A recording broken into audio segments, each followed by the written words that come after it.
estamos en el referente.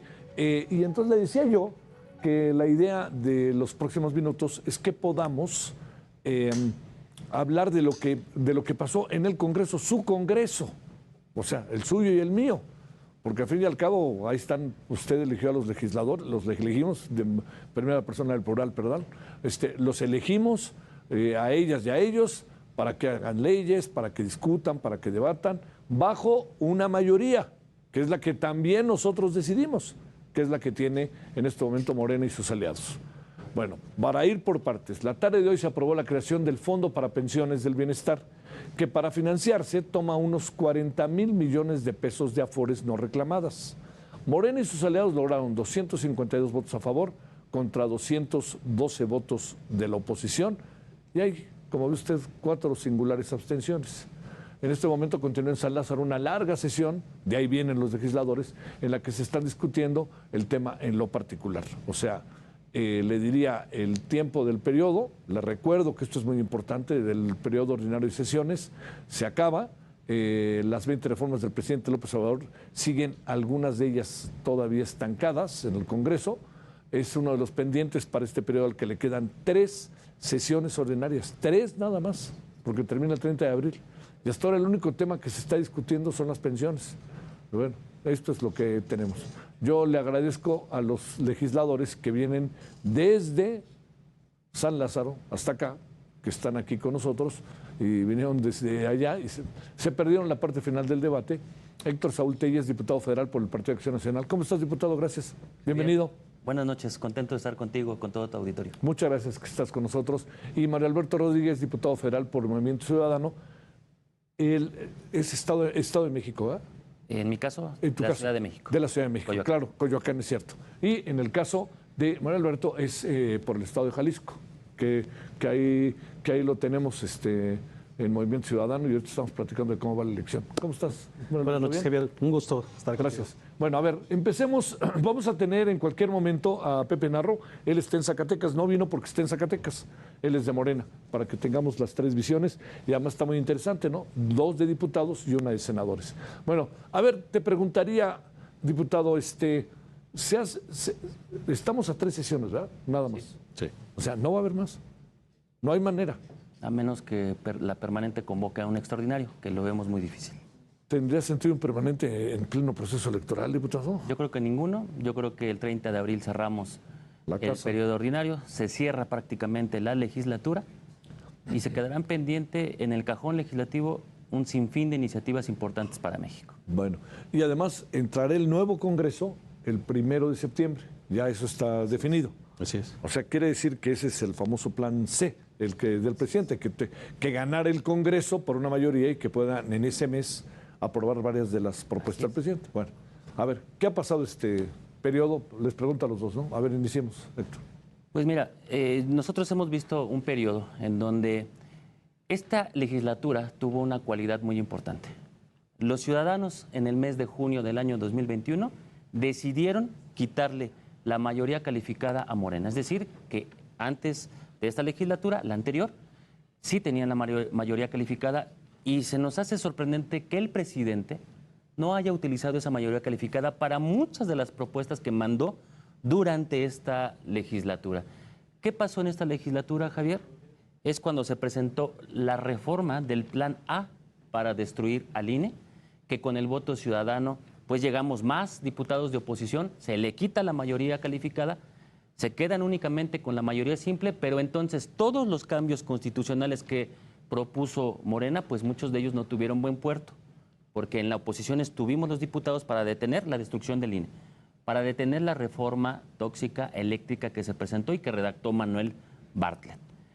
Detuvimos también de alguna forma el tema de la militarización de la Guardia Nacional, aunque después tú sabes, Javier, que se han presentado todos los plan B en cada una de las iniciativas constitucionales que envió el presidente. Y también estuvo el tema del Poder Judicial de la Federación, esta iniciativa para quitarle los fideicomisos. Creo que fueron las 4 iniciativas presidenciales más agresivas que se presentaron durante este periodo y que la oposición pudo detener.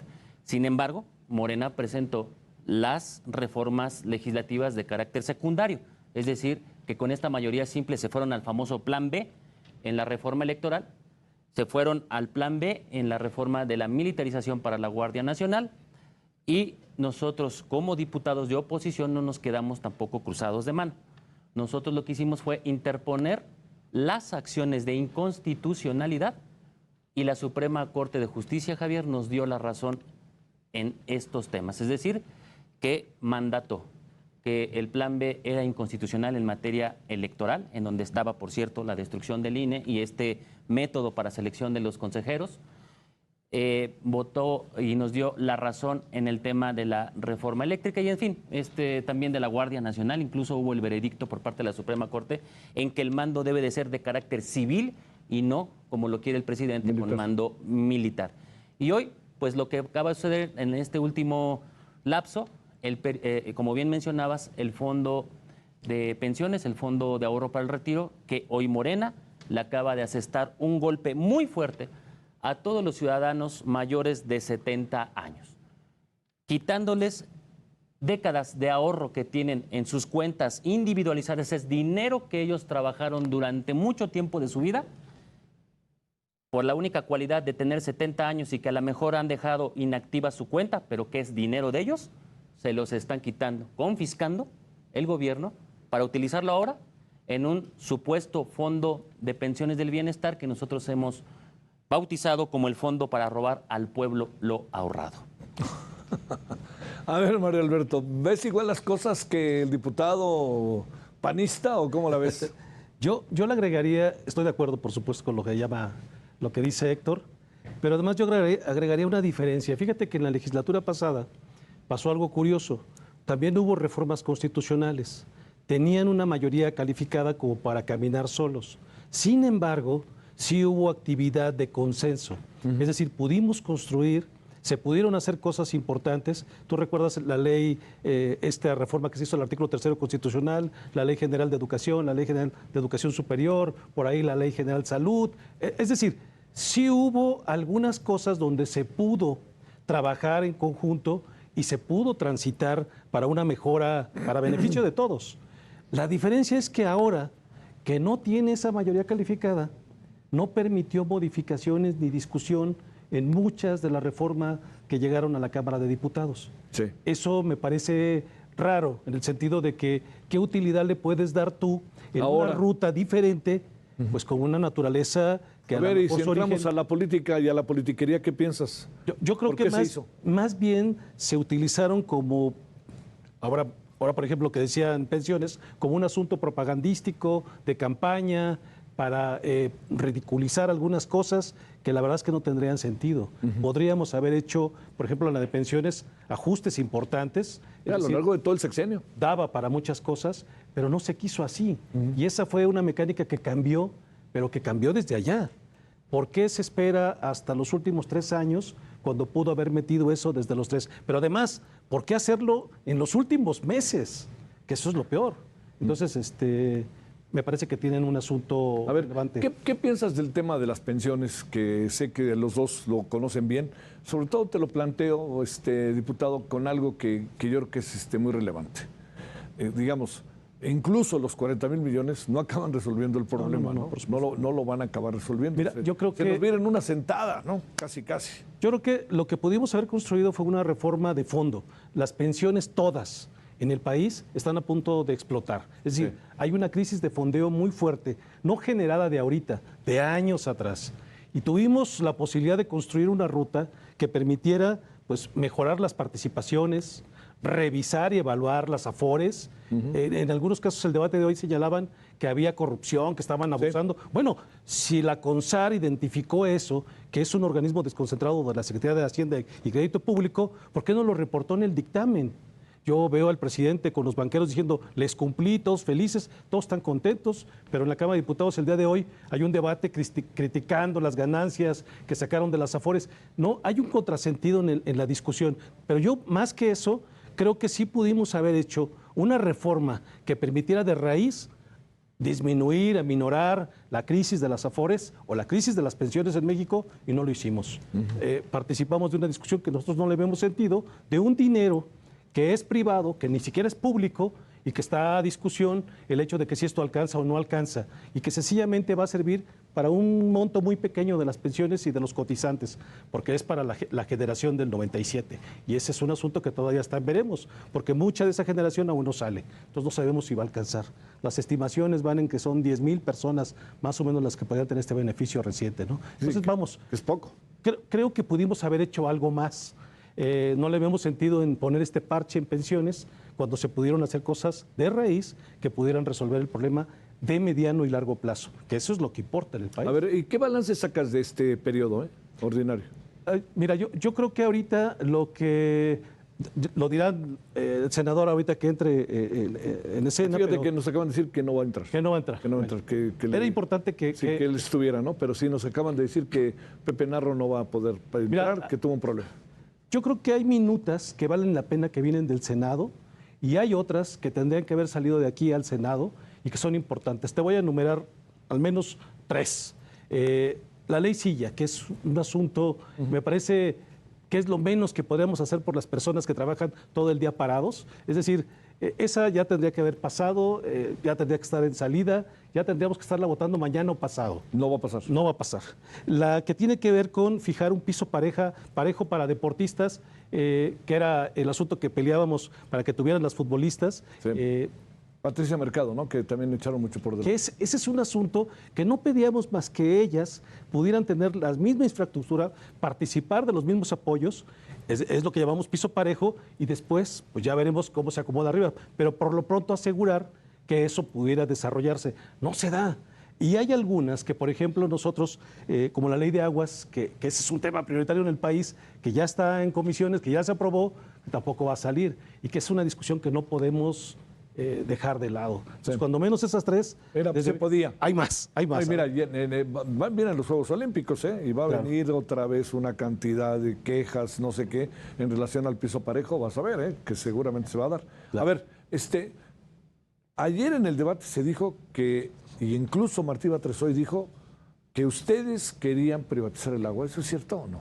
Es una completa mentira, Javier. Fíjate, hay una contradicción tal de este gobierno de izquierda que no se acuerdan que en el gobierno de Marcelo Ebrard fue él, como jefe de gobierno, mandó una iniciativa en ese momento a la Asamblea Legislativa, hoy Congreso Local, en donde sí proponía privatizar el tema de suministro de agua en la ciudad. Incluso le daba una naturaleza nueva al sistema de aguas de la Ciudad de México, completamente privado, en donde este instituto o organismo incluso pudiera llevar a cabo la instalación de las tarifas de acuerdo a lo que marcara el mercado, fíjate.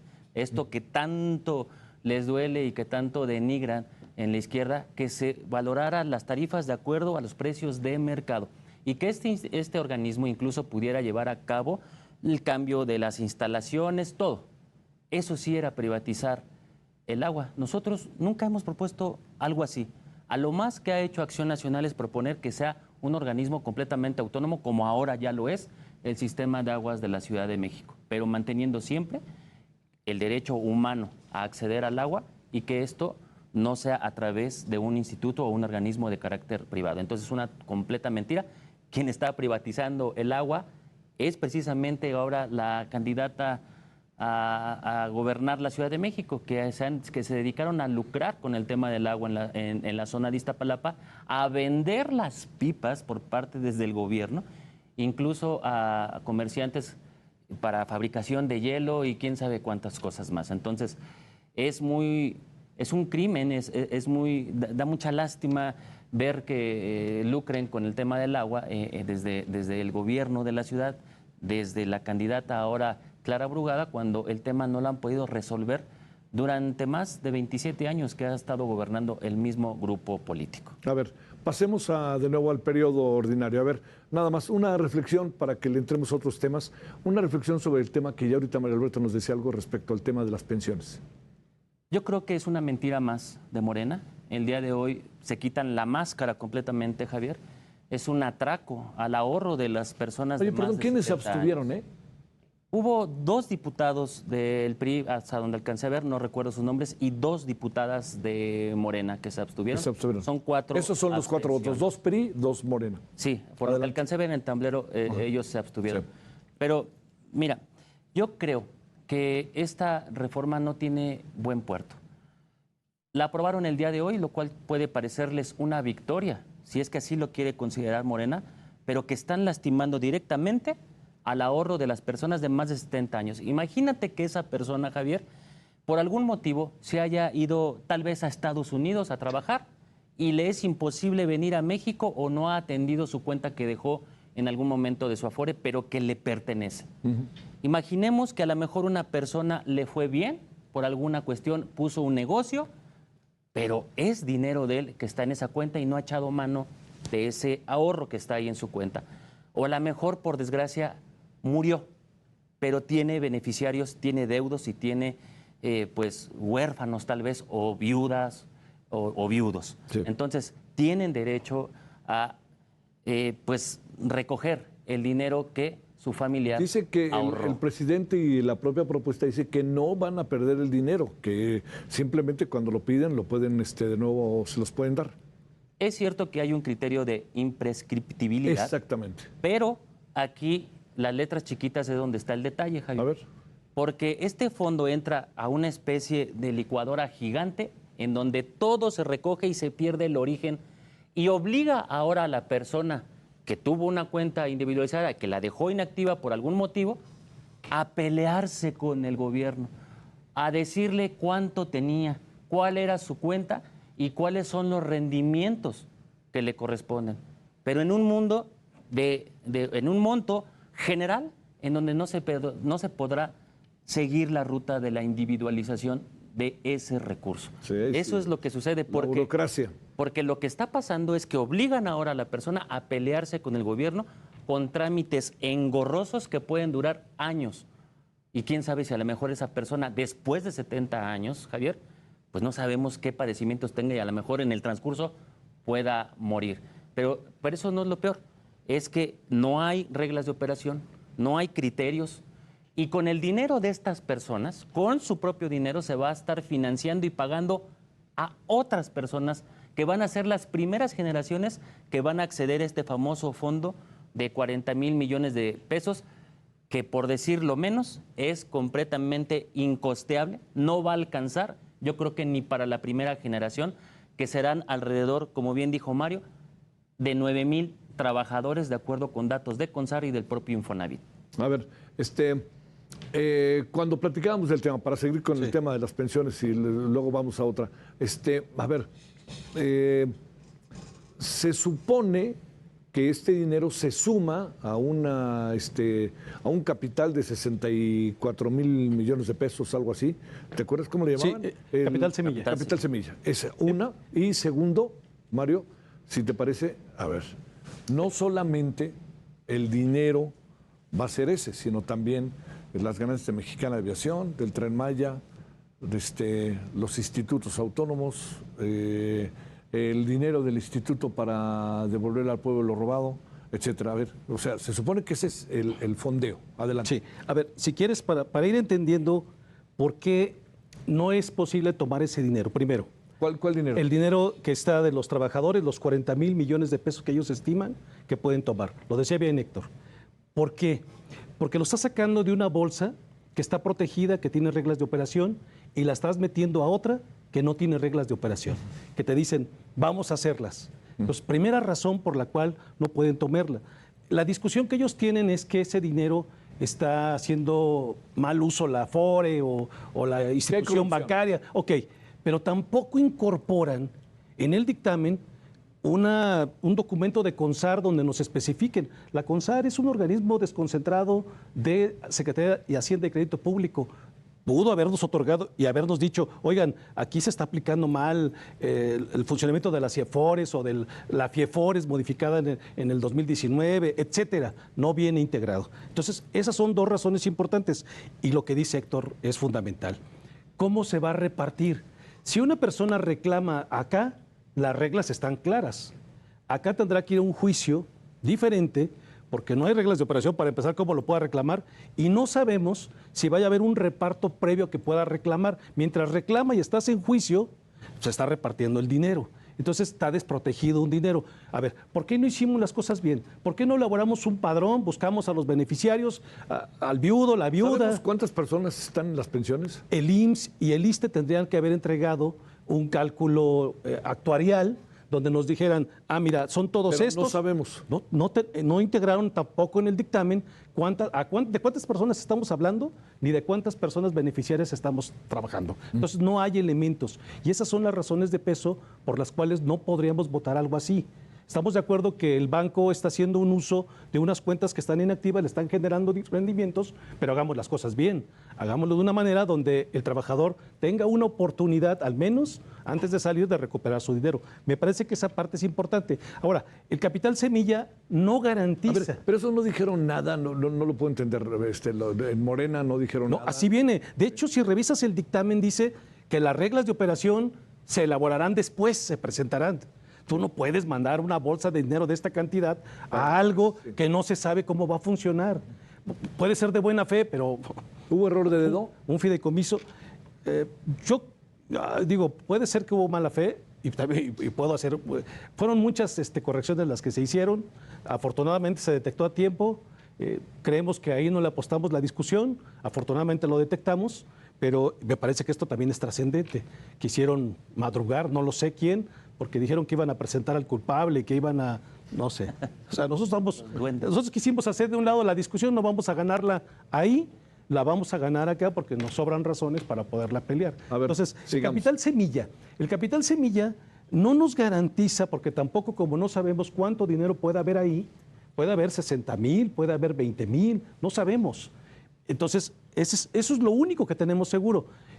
El Tren Maya, el aeropuerto, todo eso no nos da un monto, tampoco hay cifras. Es decir, ¿y cuánto va a durar esto? Una de las formas para hacer una reforma de cualquier tipo en pensiones, número uno, es que se ajusta.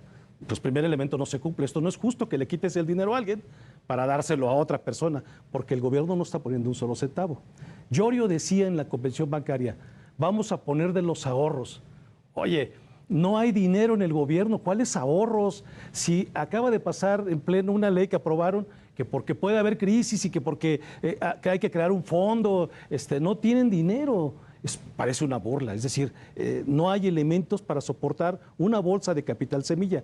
Y aunque se fuera conformando por esos 40,000 millones de pesos, no nos garantiza que den la corrida que ellos tienen contemplada de 10 años para poder ir dándole margen a ir desfogando generaciones de los que se inscribieron en la ley del 97 y que va a ser una mínima cantidad. Ni siquiera es para todos, es para los que estén por debajo de los 16,777.78 centavos. Entonces, quien esté por encima, pues no participa. Ahora bien, habría que ver si esas personas están inscritas en un régimen de otro tipo de pensión, en otro trabajo, o reciben por adultos mayores. Pero no lo sabemos. No lo sabemos, porque no tenemos el capital semilla, que eran 64,000 millones de pesos, ¿de dónde salió esa idea? O sea, originalmente lo que no trae esta iniciativa, que es una especie de iniciativa BC, es que querían desaparecer los organismos constitucionalmente autónomos y que de la bolsa que se juntara, pues ahí le agregabas, que no te daba más de 5,000 millones, pero bueno,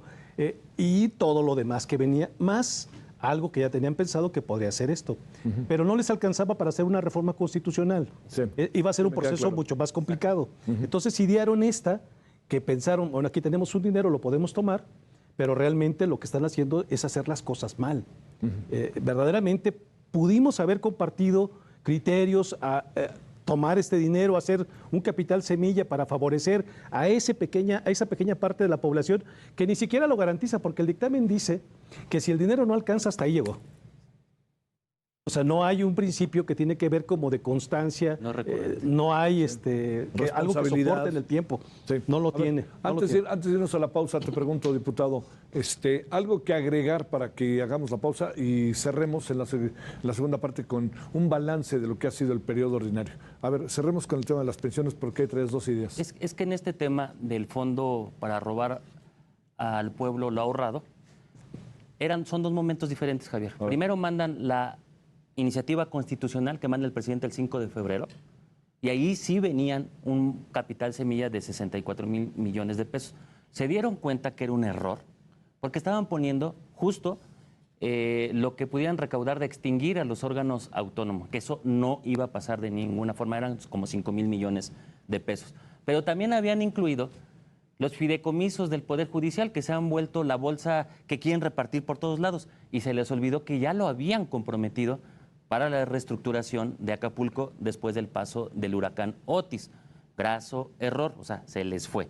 Entonces, quieren componer y presenta esta iniciativa, como bien dice Mario, Plan B, a través del diputado Mier y la diputada Cisneros, y presentan ya menos el monto. Ahora nada más son 40,000 millones de pesos. ¿De dónde? Del Instituto para Devolver al Pueblo Robado, según el 75% de las utilidades, pero se les olvida una cosa. Este instituto es completamente deficitario. Ha recibido 11,000 millones de pesos en 5 años y ha recuperado solo 4,000 millones de pesos.